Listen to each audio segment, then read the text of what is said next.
حضرت فضیل بن ایاز رحمۃ اللہ تعالی بہت بڑے محدث اور عالم دین اور اولیاء اللہ میں ان کا شمار ہے۔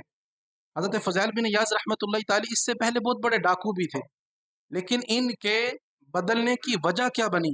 ایک روز حضرت فضیل بن ایاز رحمۃ اللہ تعالی علیہ ڈاکہ ڈالنے کے لیے کسی گھر کی دیوار کو پھلانگ رہے تھے، گھر میں داخل ہو رہے تھے ڈاکہ ڈالنے کے لیے۔ اتفاق سے صاحب خانہ، وہ جو گھر والا تھا، وہ قرآن پاک کی تلاوت کر رہا تھا، سورہ حدید اور اس کی آیت نمبر 16 کہ کیا ایمان والوں کے لیے ابھی وہ وقت نہیں آیا کہ ان کے دل اللہ کی یاد کے لیے جھک جائے۔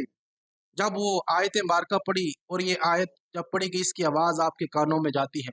حضرت فضیل بن ایاز رحمۃ اللہ تعالی علیہ آپ کی زبان سے بے ساختہ یہ الفاظ جاری ہوئے، لبیک اللہم لبیک مالک و مولا۔ وہ وقت آ گیا اور آپ کا جسم کانپنے لگا اور روتے ہوئے آپ اس دیوار سے نیچے بے ہوش ہوئے گر گئے۔ کافی دیر کے بعد ہوش آئی۔ حضرت فضیل بن ایاز رحمۃ اللہ تعالی علیہ اب توبہ اور رجوع کرنے لگے اور آپ وہاں سے نکلے اور ایک ویرانے میں چلے گئے۔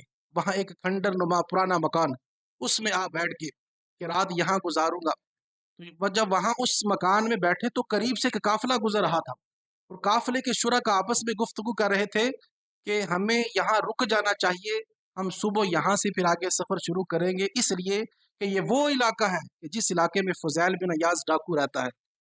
تو یہ قافلے کے شرکاء آپس میں گفتگو کر رہے تھے۔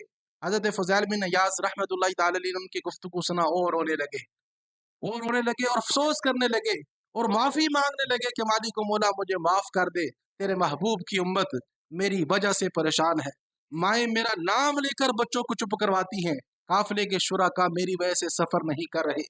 اور صبح ہی حضرت فضیل بن ایاز رحمۃ اللہ تعالی علیہ آپ سچی توبہ کی اور یہ نیت کی کہ اب ساری زندگی اللہ کی عبادت میں گزاروں گا، کعبۃ اللہ کی مجاوری میں گزاروں گا۔ اور یہی حضرت فضیل بن ایاز رحمۃ اللہ تعالی علیہ ہے کہ آپ نے علم دین پڑھنا شروع کر دیا اور تھوڑے ہی عرصے میں حضرت فضیل بن ایاز رحمۃ اللہ علیہ علم دین سیکھتے ہوئے بہت بڑے محدث بن گئے۔